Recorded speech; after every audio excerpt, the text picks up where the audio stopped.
औरंगजेब आलमगीर जो है नाम वाला वही तो बदनाम है। ये अल्फाज मुगल बादशाह औरंगजेब के ऊपर सबसे ज्यादा फिट बैठते हैं। जिस शख्स की कभी तहज्जुद की नमाज कज़ा नहीं होती थी, जिसके शासनकाल में हिंदू मनसबदारों की संख्या सभी मुगल बादशाहों की तुलना में सबसे ज्यादा थी, जिसने कट्टर मुसलमान होते हुए भी कई मंदिरों के लिए दान और जागीरें दी, जिसने शिवाजी को कैद में रखने के बावजूद मौत के घाट नहीं उतारा, जबकि ऐसा करना उनके लिए मुश्किल नहीं था, जो खुद को हुकूमत के खजाने का सिर्फ चौकीदार समझता था, मगर वह आजकल के चौकीदारों की तरह नहीं था और अपनी जीविकोपार्जन के लिए वह टोपियां सिलता और कुरान शरीफ के अनुवाद करता था।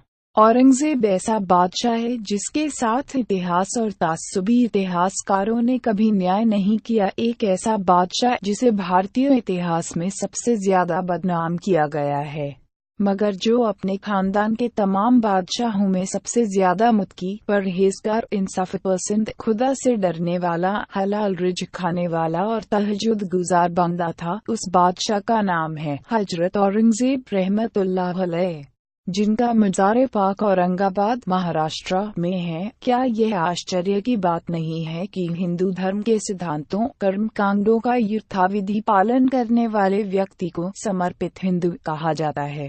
कार्ल मार्क्स के सिद्धांतों पर मजबूती से चलने वाले इंसान को समर्पित कॉमरेड कहा जाता है। बुद्ध के आदर्शों पर चलने वाले भंतेजी या बौद्ध को समर्पित बौद्ध कहा जाता है, मगर इस्लाम के सिद्धांतों पर चलने वाले आदमी को समर्पित मुसलमान नहीं कहा जाता, बल्कि उसे कट्टर मुसलमान की उपाधि दी जाती है।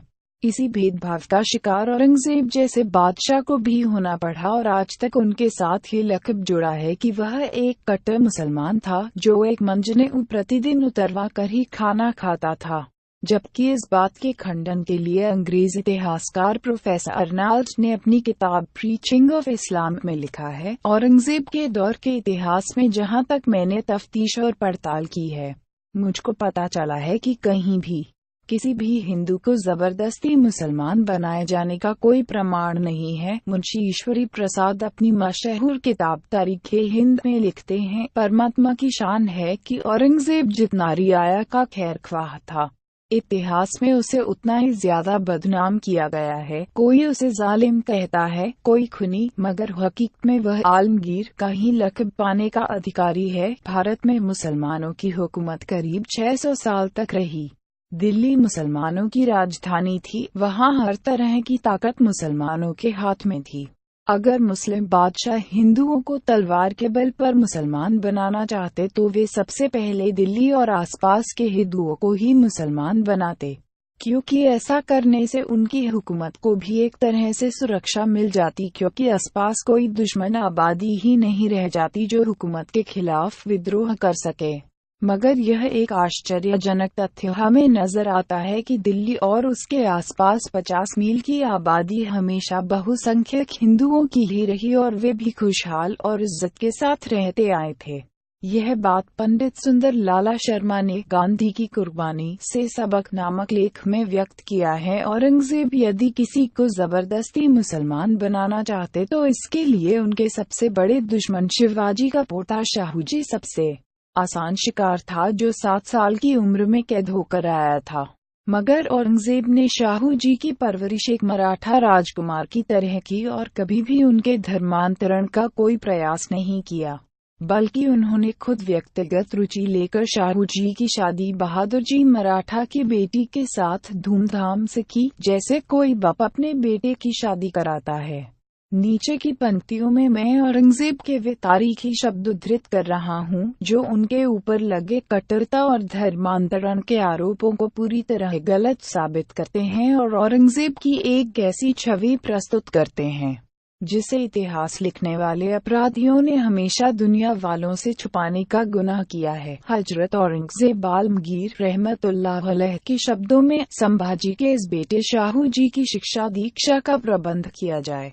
इसके लिए दक्षिण से अच्छे पंडित बुलावा लिए जाएं, उनकी शिक्षा दीक्षा मराठा रीति रिवाजों के अनुसार की जाए और हाँ, शिवाजी की बेगम हमारी कैद में हैं। वे चाहें तो दक्षिण से अपने खास दास दासियों को अपने पास बुलावा सकती है जो एक राजा की बीवी के साथ रहा करते हैं।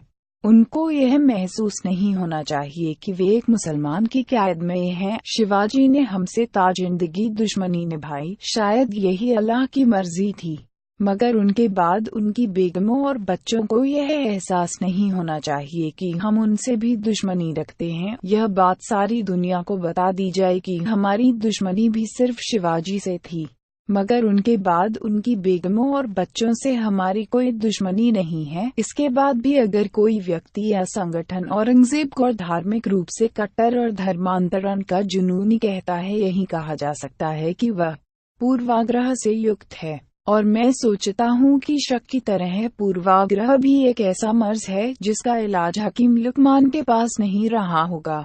किसी सड़क पर से औरंगजेब के नाम की तख्ती को हटा लेने से इतिहास में उनके नाम की तख्ती पर कोई फर्क नहीं पड़ेगा।